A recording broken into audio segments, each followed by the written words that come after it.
సూర్యుడు బృహస్పతి సంచారాన్ని పరిశీలించి కుంభమేళా తేదీలను నిర్ణయిస్తారు. సూర్యుడు బృహస్పతి సింహరాశిలో ఉన్న సమయంలో నాసిక్లో కుంభమేళా జరుగుతుంది. సూర్యుడు మేషరాశిలో ఉన్నప్పుడు హరిద్వార్లో, గురుగ్రహం వృషభ రాశిలో, సూర్యుడు మకరంలో ఉన్నప్పుడు ప్రయాగరాజులో జరుగుతుంది. బృహస్పతి సూర్యుడు వృశ్చిక రాశిలో ఉన్నప్పుడు ఉజ్జయినిలో కుంభమేళా నిర్వహిస్తారు. ఈ కుంభమేళా 3 రకాలు: అర్ధ కుంభమేళా, పూర్ణ కుంభమేళా, మహాకుంభమేళా అని జరుగుతాయి.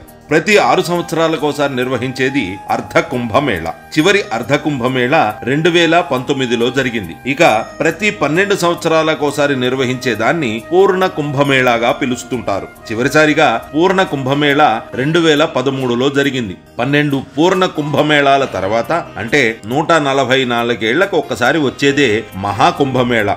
ఈసారి ప్రయాగరాజులో జరుగుతున్నదే ఈ మహాకుంభమేళా. ఈ మహాకుంభమేళాను చూడటం అదృష్టం. ప్రతి 3 తరాల్లో ఒక్కరికి మాత్రమే ఈ ఉత్సవంలో పాల్గొనే అవకాశం దక్కుతుంది.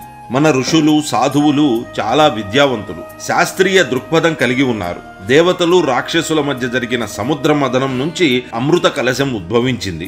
దీనిని పొందడానికి దేవతలు రాక్షసుల మధ్య 12 రోజుల పాటు భీకర యుద్ధం జరిగింది. అదే సమయంలో 4 చుక్కల అమృతం భూమిపై పడిందని, అదే ప్రయాగరాజ్, హరిద్వార్, ఉజ్జయిని, నాసిక్ ప్రదేశాలుగా ఉద్భవించాయట. దేవతలు 12 రోజులు అంటే భూమి మీద 12 సంవత్సరాలకు సమానం. సూర్యుడు, చంద్రుడు మరియు బృహస్పతి యొక్క ఖగోళ స్థానాల ఆధారంగా కుంభమేళా 12 సంవత్సరాల చక్రాన్ని అనుసరిస్తుంది. ఈ 12 సంవత్సరాల చక్రం 12 సంభవించినప్పుడు 12వ కుంభమేళాను మహాకుంభమేళా అని పిలుస్తారు. దీనిని ఘనంగా జరుపుకుంటారు. కుంభమేళాల మధ్య 12 సంవత్సరాల విరామం బృహస్పతి కక్షలో ముడిపడి ఉంది. ఎందుకంటే సూర్యుని చుట్టూ ఒక పూర్తి కక్షను పూర్తి చేయడానికి బృహస్పతికి 12 సంవత్సరాలు పడుతుంది. చాంద్రమానం ప్రకారం సూర్యుడు, భూమి, చంద్రుడు, బృహస్పతి అనే ఈ 4 గ్రహాలు ఒక ప్రత్యేక సంయోగంలో వచ్చినప్పుడు జనవరి 3న సూర్యుడు భూమికి దగ్గరగా వస్తాడు. దీనితో పాటు 14వ తేదీన మకర సంక్రాంతి రోజు సూర్యుడు ఉత్తరాయణంలో చేరతాడు. ఒక ప్రత్యేక యాదృశ్చికం కారణంగా పౌష పౌర్ణిమ రోజున బృహస్పతి కుంభరాశిలో ప్రవేశిస్తాడు. ఈ క్రమంలో సూర్యుడు ప్రతి 12 సంవత్సరాలకు ఒకసారి సౌర చక్రాన్ని పూర్తి చేస్తాడు. సూర్యుడు ఉత్తర ధ్రువం నుంచి దక్షిణ ధ్రువానికి తిరిగేటప్పుడు